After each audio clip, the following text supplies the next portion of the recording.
ঠাম্মা বলল কুলের বাতি চাই, মা বলল মেয়ে আমার খোকা, বাবা বলল শর্ট হেয়ার শার্ট প্যান্ট, ছেলের মতোই বুদ্ধি মেয়ের চোখা, পিসি বলে দাপিয়ে চলতে নেই, মেয়েদের যে আগল অন্তপুরে।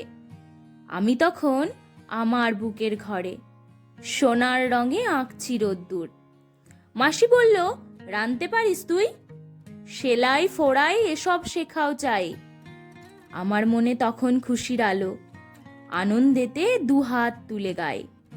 মা বলল দেখিয়ে দে তো সোনা, মেয়ে হলেও তুই আমার ছেলে। আমি তখন লম্বা বেনি বেঁধে প্রশ্ন লিখি স্বপ্নগুলো ফেলে। মেয়ে হলে হতে হবে ছেলে, ছেলে হলে মেয়ে কেন নয়? মেয়ে হলে নিভল কুলের বাতি, ছেলে হলেই সর্বত্র জয়। আমি হব আমার মতো মাগো, ফুল পাখি বা আগুন ফাগুন চোখ। তোমার খুকু মেয়েই বরং থাক, মেয়ের মতন মেয়েই না হয় হোক। ভূমির মতন সৃষ্টিশীলা হোক, মাটির মতন মেয়েই না হয় হোক। ধন্যবাদ।